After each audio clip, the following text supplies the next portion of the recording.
Hello, friends. My name is Heather Gill, and I'm a certified hypnotherapist, certified life coach, author. This is the book I wrote called Reflections on Life and Living, and it can be found for purchase on Amazon or on my website, which is www.heathergilllifecoaching.com. And I'm also a self-proclaimed practical optimist. And in fact, that's what my book is all about.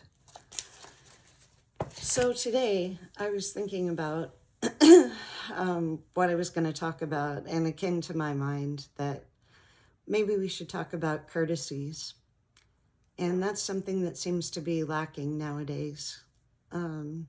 Courtesies are basically saying please and thank you. And if you were raised a certain way, saying yes, ma'am, or no, ma'am, or yes, sir, and no, sir.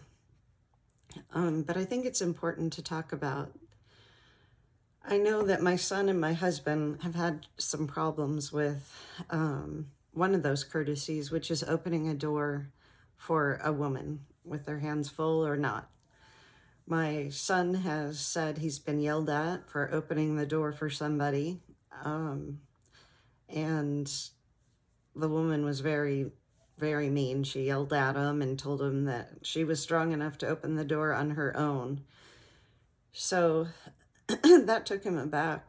And since then, he's been a little bit afraid of opening the doors for women or pulling out a chair and scooting a woman to her place at the table. But I've always thought it was really nice when someone would open a door for me, and I never took it as a sign that I was too weak to open my door myself. I thought it was just a nice gesture, which it is.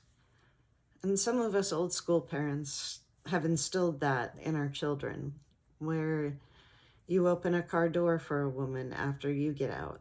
You open a door to the mall or to the home so that a woman can walk through it. And to me, that's a courtesy or a nicety. And I also remember when I first became an adult, I ran right out and bought the Miss Manners big thick book about etiquette and common courtesy. I studied it, and it seems like people are so touchy these days that they don't take it for what it is, which is just being nice or courteous to a fellow human being. For example, I've opened doors for women, I've opened doors for men. It doesn't matter. It's just kind of a nice thing to do, especially if someone has their hands full. And you hardly ever hear, you're welcome to a thank you. Or you're more likely to hear no problem or no trouble or or something like that. And I just wonder where all the common courtesy is gone. Like on a bus, I was always raised that if you're seated and someone comes on that is disabled, or they have a couple of children, things like that, that the right thing to do is to get up and offer your seat to either a disabled person, someone who's your elder, or someone, for example, who's pregnant and has 2 kids.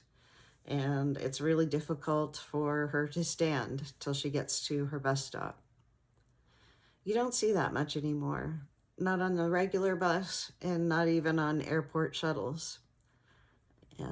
You hardly ever hear thank you, or you're welcome, or may I help you with that if someone needs assistance, or if they drop, their books or papers all over the floor.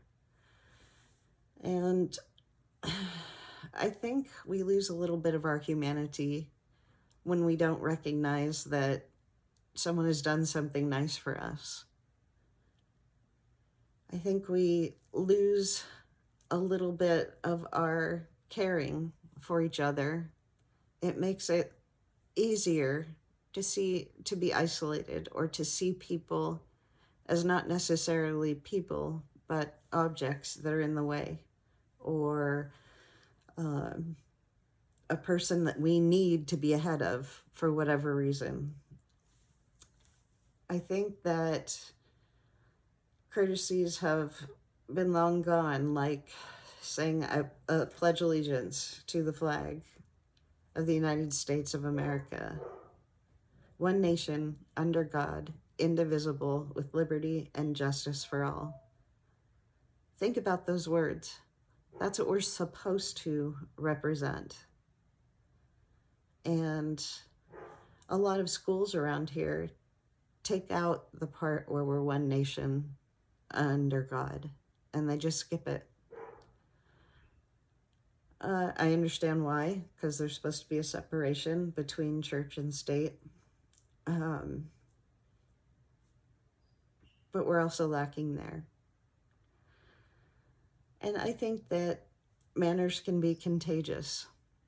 Like if we're going into the mall and my son opens the door for me and I say thank you, is he more likely to open the door next time for me? Why, certainly he is. We don't even really remember some of the, I guess, formal informalities, like when we answer the phone. For example, I had a client that I was a caregiver for, and when the phone would ring and I would answer it, I would say, "Hello, this is so-and-so's place. Heather Gill speaking. Can I help you?" And that's another nicety, that we say who we are and where we're answering the call from. And then we write down what the person says so that the person who is in charge of the place will know that so-and-so called and they were wondering about whatever. I guess that courtesies might be an important thing to think about, because when we do that, we show respect to someone else, whether it's an elder adult, someone your own age, or a child. It can also be a wonderful teaching opportunity to tell children, when you come to the table, you take your napkin from under your fork and you place it on your lap before you start eating. There are a million little tiny things like that, but the most important ones, I think, is acknowledging that someone did something nice for you by using the word thank you. Or if you need something from someone, you can say, "Could you please pass the salt?" So I know these are a lot of little things, and these are the kind of things that once they're said or done, it can cause a ripple effect to where other people will say and do the same thing, especially in a world where there's so much slang, where there's so many ways that we butcher the English language. There's so many new slang words and things, and I guess I'm a bit of a dinosaur when it comes to things like that. But I know how I feel when someone says, "Thank you," or "Gosh, I really appreciated it when you," and then they say. So today and this week, maybe say please and thank you, or would you mind, instead of just assuming someone will do what you want them to do or you're asking them to do. And see if you can catch yourself using that. You don't have to say yes, sir, or yes, ma'am, or whatever it is. But it is polite to say, yes, thank you. Another thing is, and this is the last thing along those lines, is that when I was growing up, you never called your friends' parents by their first name. It was always Mr. and Mrs. Jones, or Hi, Mr. Jones, that kind of thing when you went over visiting, even if you've known them a long time. You called them by their formal suffix and last name.